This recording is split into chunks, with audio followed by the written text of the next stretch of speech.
Hi,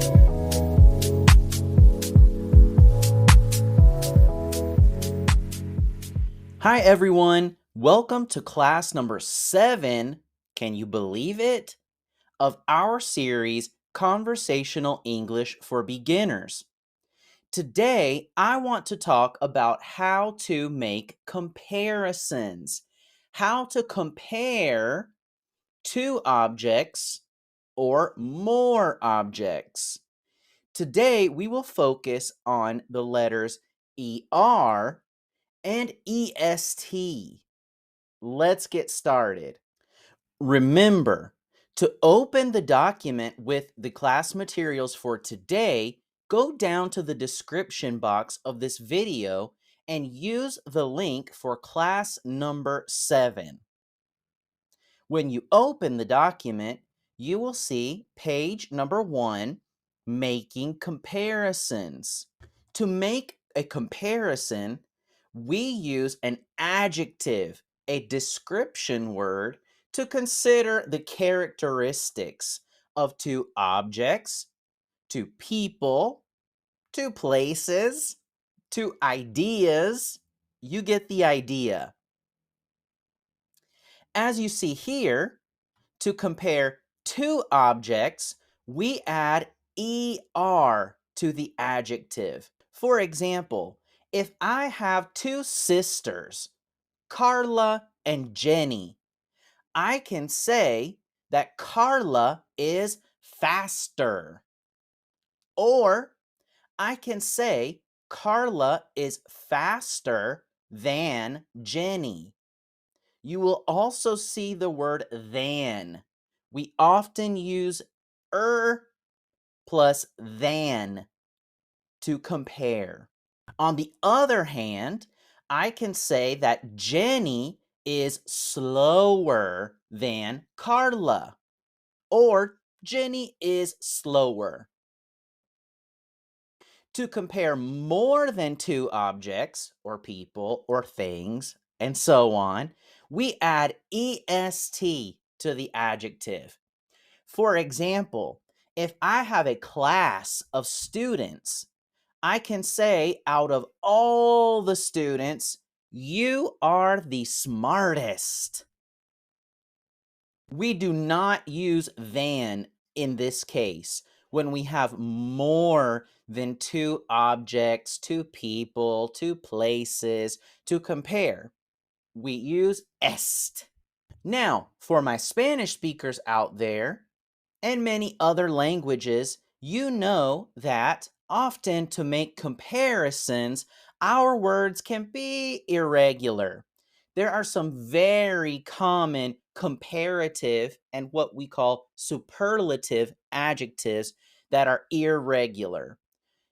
With practice, you will recognize them easily.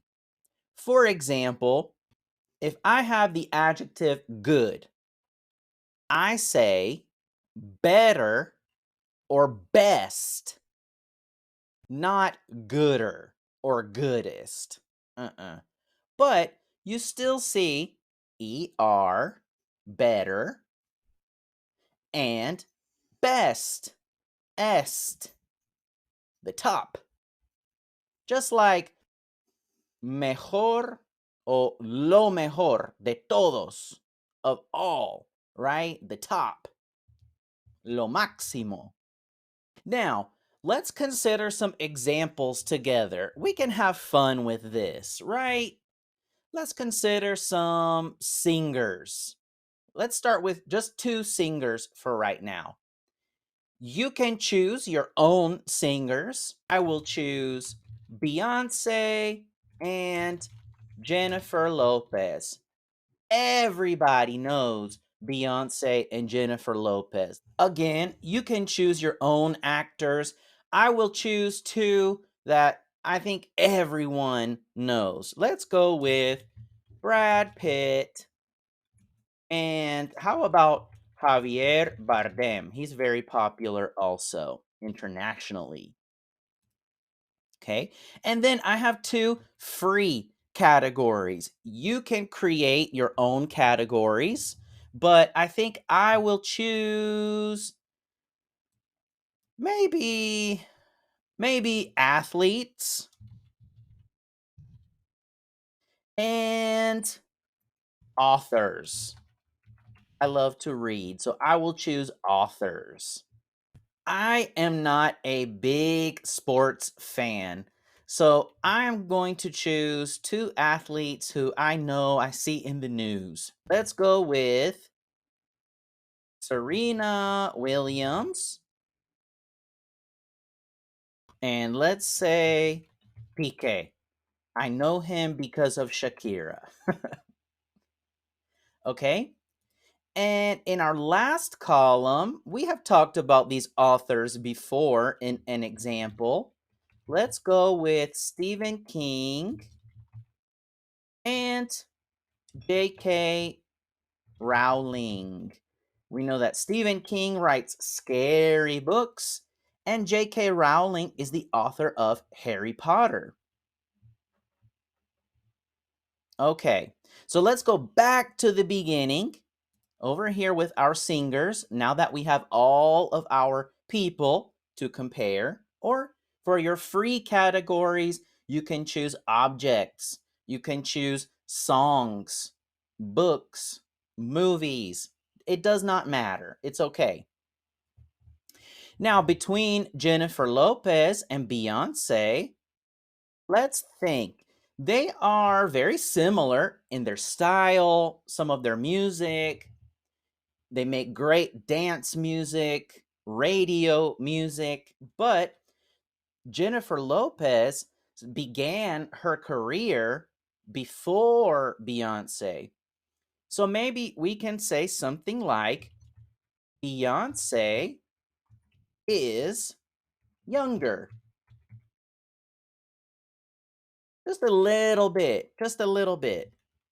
Or we can say Beyonce is younger than Jennifer Lopez. If we need to clarify the subjects of our comparison, right? But what happens if I add one more person? What if I add Madonna to the mix? If I want to compare the three singers, I can say Madonna is the oldest, right? She started her career way before Beyonce or Jennifer Lopez. So she is the oldest. Again, that's like the top, right? We say the oldest. Or I can divide the singers into two groups, right? So I could have Madonna over here and Beyonce, Jennifer Lopez over here. If I want to compare the two groups, I can still use ER, right? So I could say Madonna is older than Beyonce and J-Lo. Because in this example, I'm technically comparing two groups because I have grouped the singers in my mind. Does that make sense? Okay, let's move over to our actors, Brad Pitt and Javier Bardem. Both of these actors, Brad Pitt and Javier Bardem, are very famous. However, Brad Pitt has been famous since the 1980s. He is very popular. If I have an adjective like popular, it's long, 3 syllables, right? Popular. Can I say popularer? No, that sounds funny. It's too long. So, in place of or instead of ER, I say Brad Pitt is more popular. Or Brad Pitt is more popular than Javier Bardem. Okay? Now, let's move over to athletes. We have Serena Williams and we have Piqué.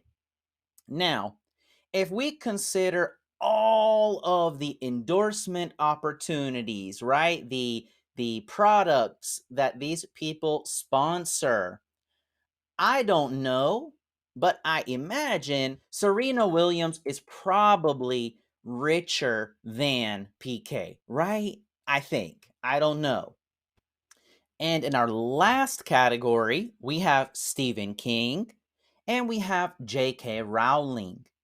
So again, Stephen King writes books that are mostly for adults and they are scary. J.K. Rowling mostly writes books for children. So, we can easily take the adjective scary and say Stephen King is scarier than J.K. Rowling. Notice here that we take the word scary and the Y becomes IE. This is a simple spelling change. The grammar is not affected. The grammar follows the rule. The grammar is perfect. But we have a slight spelling change.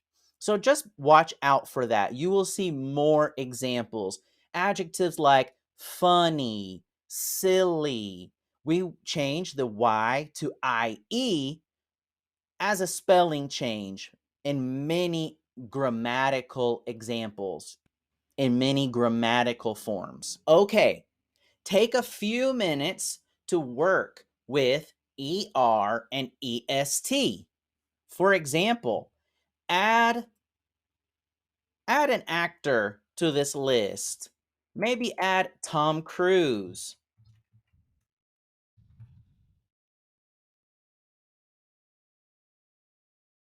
Who do you think out of all the actors is the most handsome? Remember, we cannot say handsomest in this case because handsome is a long word. It sounds better to say the most handsome. Add another athlete.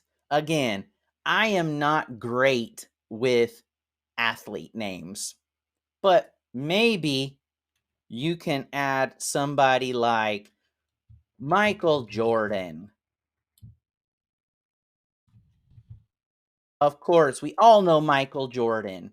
So you could say something like Michael Jordan is the richest. If we compare all of the money of the athletes, probably Michael Jordan is the richest. He made a lot of money back in the day. And in our last category, think of one more author. Let's go with Isabel Allende for our example here. I say Isabel Allende is the most folkloric. That's a new word. Ella es la más folclórica, right?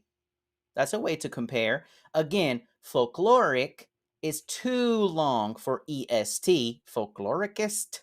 No. So we say the most folkloric. Take a few minutes to think of some examples on your own.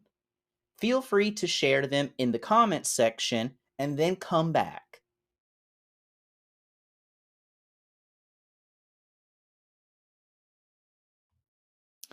I can't wait to see your examples in the comments section below. Now, let's take a look at some different situations where comparisons are a bit different. The grammar is not exactly the same. In the cases that we will cover on page 2 of your class materials document, we do not use ER or EST. For example, when we want to compare unequal qualities or quantities, we use more blank than. Okay? So if I want to compare numbers, I can use more blank than or less blank than. In the previous section, we talked about Beyonce, Jennifer Lopez, and Madonna. If I want to compare how much money they have, of course, I can say Madonna is the richest. I can say Madonna has the most money. But if I want to compare the two quantities, the two numbers, I can say Madonna has more money than Beyonce and Jennifer Lopez. Or I can say Jennifer Lopez has less money than Madonna and Beyonce. For my Spanish speakers, more than is like saying más dinero que. Menos dinero que. More, less. Now, to compare equal qualities, I can say something like Stephen King is as talented as J.K. Rowling. Okay? Their talent is equal. I can say Serena Williams is as talented as PK. They are equal in their sports. For my Spanish speakers, this is like saying tan talentoso como, tan atlética como. The characteristics or the qualities are equal. And finally, to compare equal quantities, we use as much or many blank as. For example, in English, there are nouns, objects that we can count, and there are nouns or objects that we cannot count. For objects that we cannot count, think of milk, water, sand at the beach. I can say, I have as much milk at home as my neighbor. We have an equal quantity, amount of milk. Or for objects that we can count, I can say Cindy has as many children as Rebecca. So for my Spanish speakers out there, again, these are equal quantities. So this is like saying tanto, tantas, tantos, tantas, como. In English, we often use as in place of como in this grammatical situation. I know this is a lot of information, and I want to see your examples. Please share them with me, and I can give some feedback in the comments section or by email. Our next class will be number 8 of the series, the final class of Conversational English for Beginners. We will review all of the concepts from this class. I'll see you next time.